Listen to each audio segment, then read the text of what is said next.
Not every hi-fi or home theater purchase we make is going to be a home run. So here is a list of my 10 worst hi-fi and home theater purchases that I've made that I 100% regret and hope to never make again.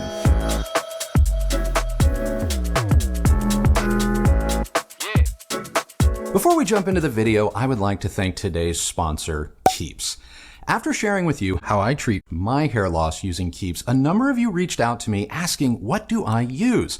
Well, we've all been there, asking a friend or family member for advice with a difficult topic. The beauty of Keeps is it's not just a one-size-fits-all solution. With Keeps, you get personalized, doctor-recommended treatments for your thinning hair tailored to your specific needs. What's more, you never have to visit a doctor's office or pharmacy.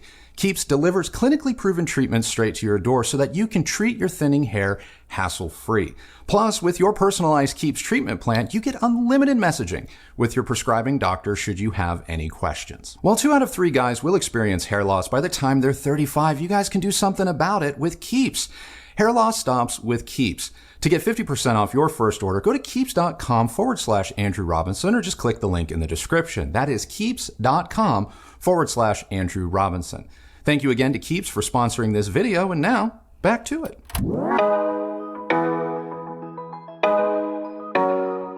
When SACD first hit the market in the late 90s, I was convinced of its superiority over CDs and thus my need for it. I didn't care that there seemed to be little to no support for the format, either by way of players or just discs featuring music I actually wanted to listen to. None of that stopped me from purchasing 3 SACD players over the course of 5 years or so, each one more expensive than the last, because the problem couldn't have been the format and its lack of mass market appeal. No, it had to be my player, because that's how audiophile logic works. Needless to say, I spent a small fortune on the format only to sell it all for pennies on the dollar some years later.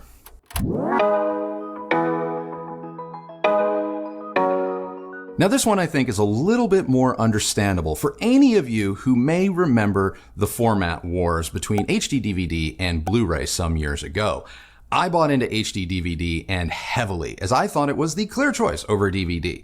It was open source, mildly less expensive, and in terms of marketing, it played off a format that was already ubiquitous in the marketplace, which was DVD. I mean, what's better than a DVD? A high-def DVD. Duh! Anyway, the logic made sense to me, and I invested heavily into the format, along with Blu-ray for the record, only to end up with a house full of component-shaped doorstops and drink coasters when Sony effectively ended the format wars by paying studios to side with Blu-ray over, well, HD DVD.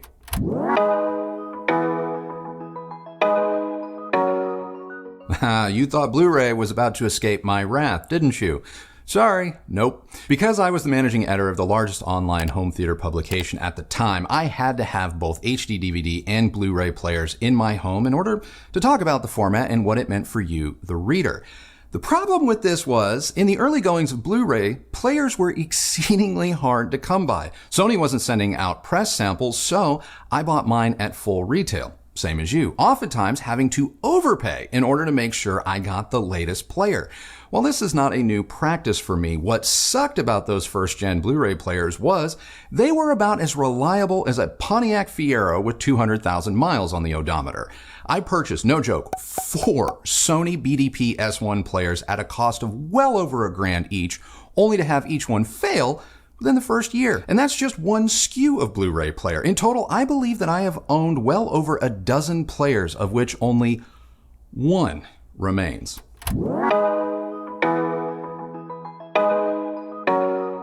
Oh, this one's fun. Imagine going to your local Chinese food restaurant and grabbing a handful of chopsticks. Now go home and take those chopsticks and just break them apart. Now make a half a dozen or so tripods out of them. Now rest your speaker cables on top of them so that they're up and off your floor. Now, imagine spending hundreds of dollars for pre-made cable tripods just like those you've constructed for free. Feel like an idiot yet? I did. Do cable lifts look silly? You bet. Do they work or produce any real perceivable results? Not a chance.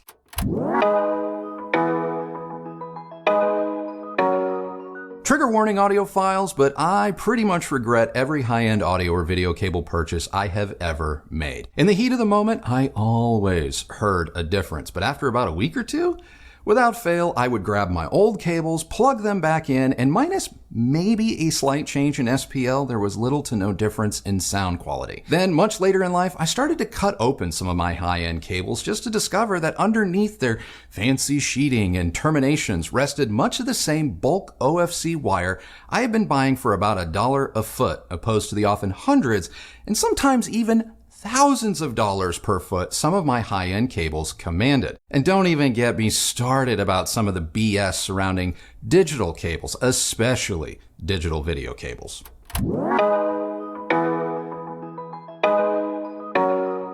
Oh, this one's bound to get me in a heap of trouble, but I think expensive isolation products are mostly BS. Sure, they may produce measurable results in a lab or when using a specific tool, but I have yet to hear a plinth of wood, carbon fiber, or whatever completely transform the sound of any component, let alone my system. The only time an isolation product has worked for me is with respect to bass. I had some Auralex platforms under my JL Audio subs at one point, and their presence cut down on vibrations being transmitted to my floor, which I appreciated, and my neighbors no doubt did too, but did it change the way the subs sounded in everyday listening? Maybe? To be fair, those Auralex platforms were a few $100s, which isn't nothing, but still a far cry from what some isolation products command. Needless to say, I've been able to achieve the exact same end result using washing machine pucks, which you can pick up for relative pennies in comparison.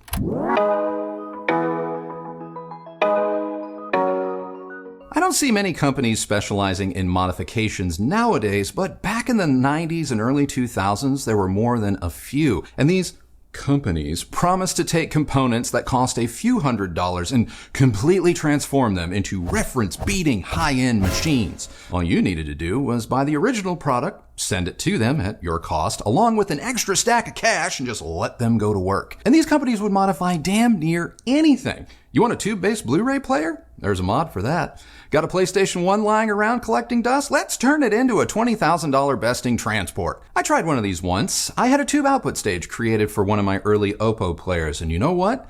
I ended up with a player with some tubes sticking out of the top of it, resulting in no real difference in its performance. If anything, my once rackable Oppo now had to be shuffled around in order to allow for the added real estate needed to provide proper cooling to the tubes. Such a deal.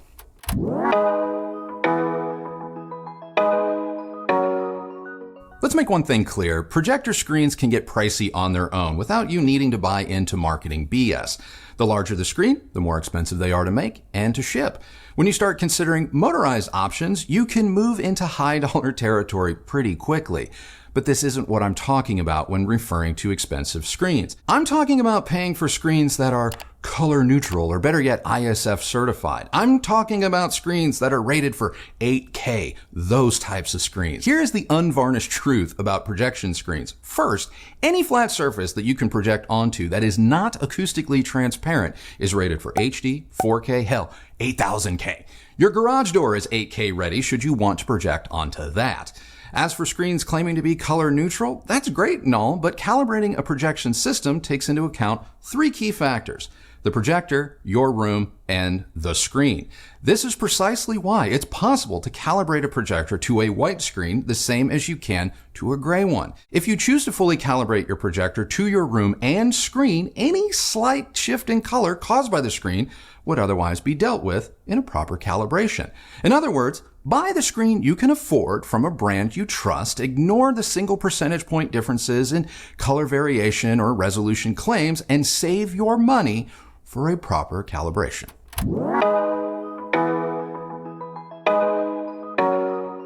Okay, before you throw your phone or laptop out the window in disgust, I am not saying acoustic products are bad. I am saying that it is very easy to overbuy when it comes to acoustic products, something I have done many, many times. And if you think selling off high-end hi-fi or home theater products is hard, try unloading a room's worth of acoustic treatments. At one point, I couldn't even give away some of the panels I had left over after I realized I had gone a little too far.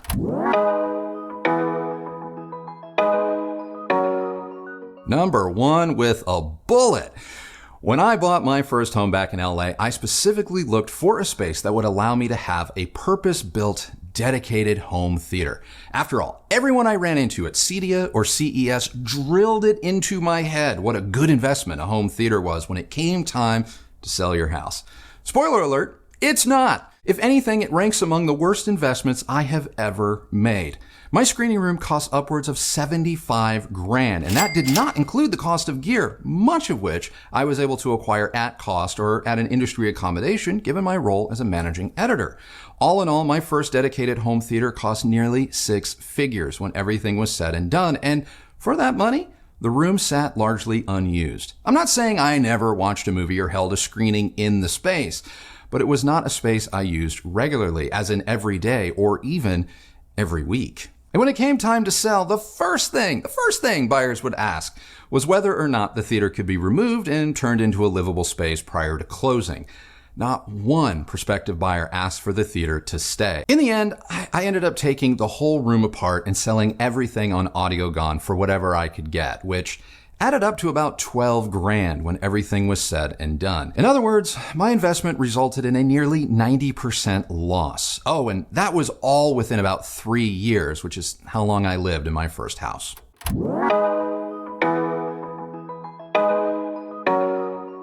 So that's it for me, but before we get to your Hi-Fi and home theater purchasing mistakes, I wonder if KRISTI'S regretted anything. Oh my God, nothing like you.